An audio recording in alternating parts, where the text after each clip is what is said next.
Let's boldly go where we've never gone before. Federation, Klingons, Romulans. This is Star Trek Ascendancy.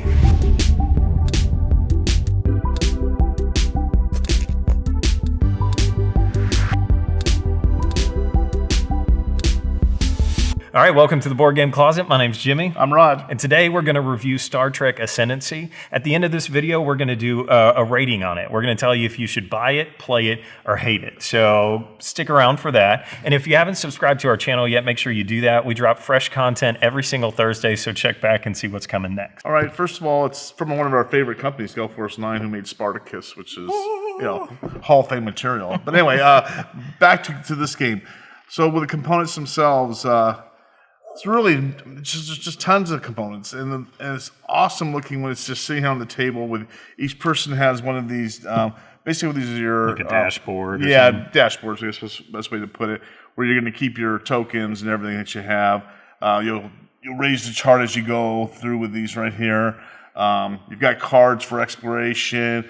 You've got planets that they discover.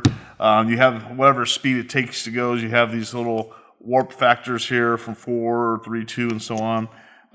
There's just a little bit of everything. Tons of cards, tons of tokens, tons of miniatures. And what were these called again? There's like nodes. Nodes, I think, yeah. And we have to collect the nodes to do different things. And the nodes are pretty cool looking. And it's got a real good. They did a good job with the theme. Mm-hmm. There's miniatures. There's not a lot of miniatures, but there is enough to just keep you in that mode, and plus with all the card stock with the different dashboards and the cards and the planets, it really keeps you into the theme of the game. So I thought that all in all, when it comes to the games that we play, it's another great one. They just knocked it out of the park. So I think they did a good job. Yeah, to me, like with a game like this, I feel like this could totally get away from you. Right. Like you're doing Star Trek, this world and all these different races and stuff. But I think there's a lot of components, but not too many, where it's not overly complicated. So, all right, let's talk about gameplay so you can figure out if this is something that you want to buy for you and your gaming group. As always, this is not a how-to-play game or video, so we're not going to give you every single detail, but we want to kind of give you a good overview so you can figure out if this is going to work for you, right? So in the base game that comes with this, it plays up to 3 people, right? So you need to know that when you get into the game. So maximum 3 people, unless you played teams. But then each person is going to either be the Klingons, the Romulans, or the Federation, right? So as Rod said before, you're going to get this little dashboard. You stick that in front of you, and it's got some flavor text on one side that basically tells you a limitation that you have that makes sense. Like the Klingons will never retreat, right? And they're never going to retreat, but they have an extra power that says that they get an extra culture, which we'll talk about that in a second, if they defeat more than 3 ships at a time. So they get some glory if they're doing that. The whole point of the game is to get these Ascendancy Tokens, and you can get these during the game by spending culture to buy them. Now, there's a number of ways that you can get culture in the game. Like for me, as a Klingon, I get an extra culture if I destroy some people.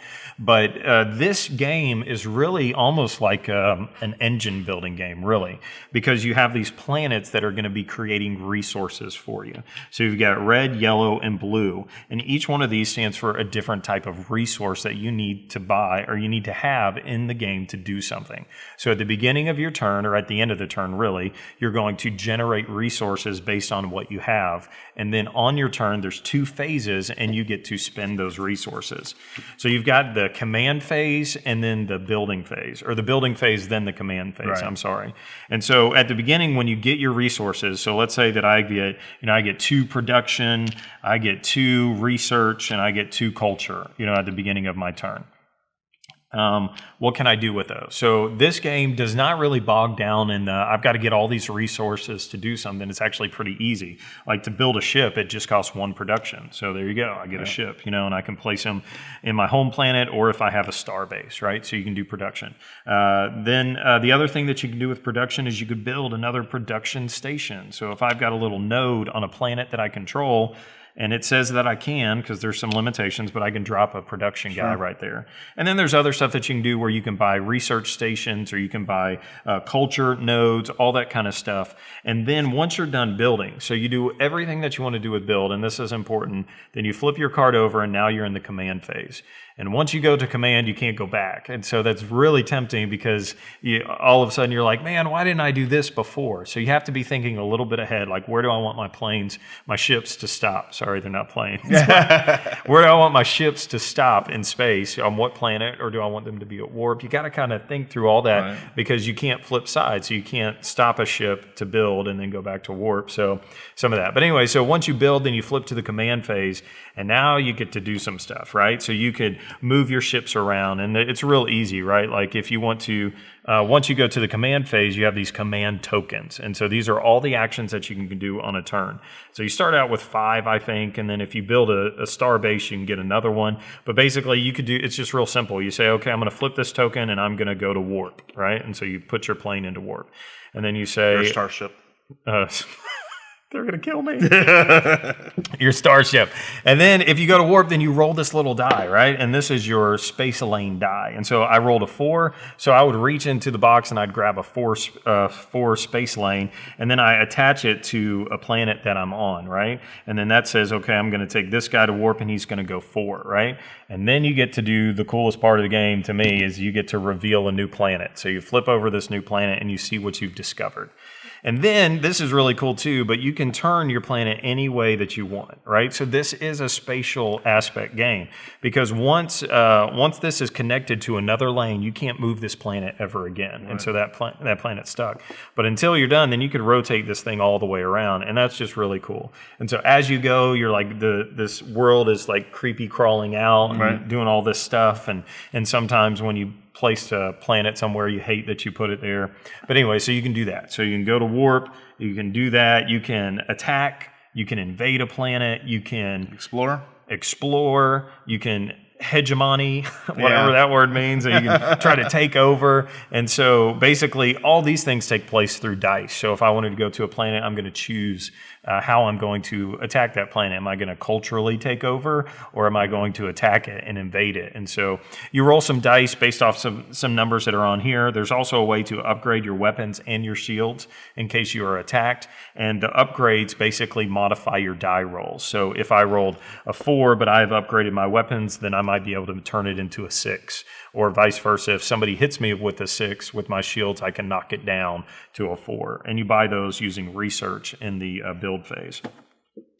So you go back and forth doing all of these things, exploring planets, building up your machine, because every round you're going to be getting new resources that allow you to do more and more and more. And then ultimately you're trying to trade in your culture for ascendancy. And the one thing that, just in case we didn't hit on, is at the beginning, so you're not going to, most likely you're not going to end up attacking each other for a couple rounds, because what will happen is that you have your planet, you're exploring off of your planet, Klingons are exploring off their planet, the Rhinelands are going off their planet, and slowly but surely then you meet up with each other when you feel like you're ready to start doing some battles and stuff.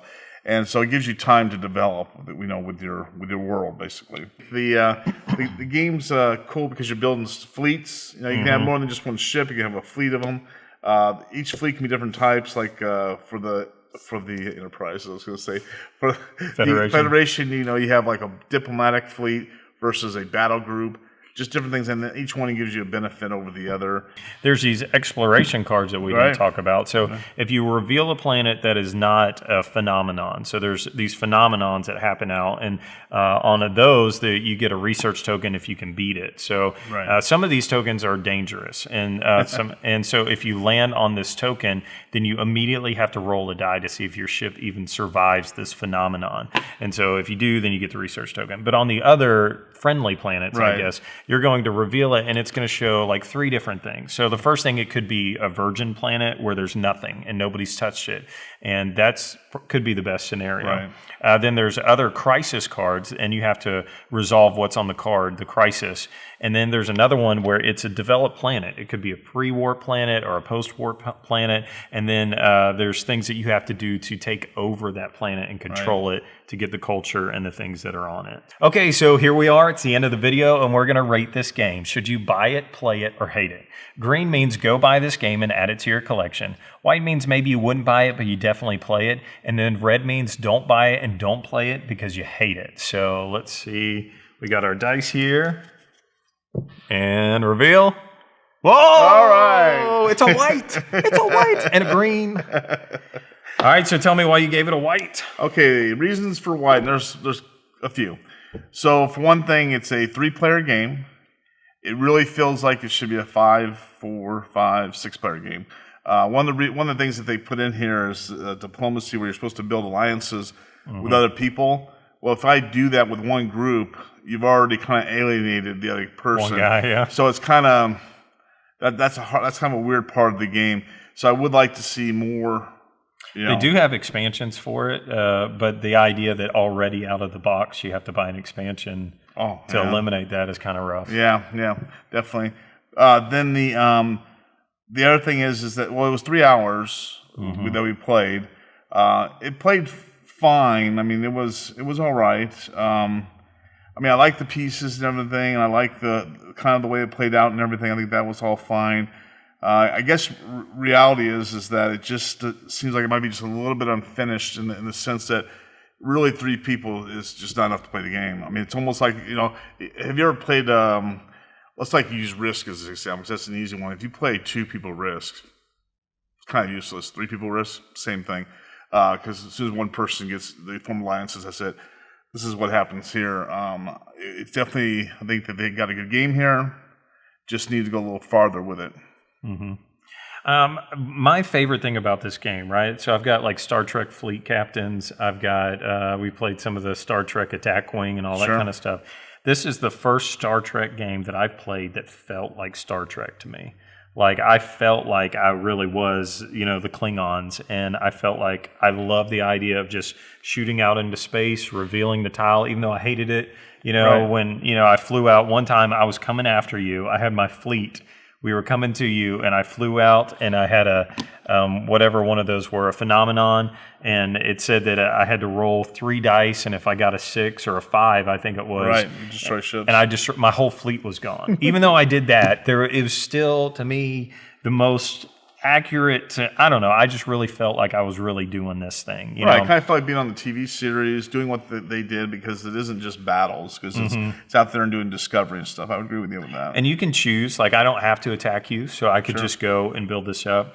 I also really enjoyed the engine building mechanic that they've got going on, where I know every single round I'm going to be getting this many resources, and then I get to do things with those resources. It really reminds me of a lot of the Euro games that I like, which is crazy, but just the idea, okay, if I get an extra culture node there, then that means that every time I'm getting 3, I'm 2 rounds out from trading that in for an ascendancy. Like, you start thinking that way with resources and what can I do with those, and then the more resources that I have, the more I'm able to do on a turn. So I need to own that planet, and I need to place some resources there. And to me, I'm totally that guy. So for me, I really enjoyed that aspect of the game of building up my engine that gives me possibilities every turn. So, all right, so that's our review of Star Trek Ascendancy. Let us know what you think about it in the comments.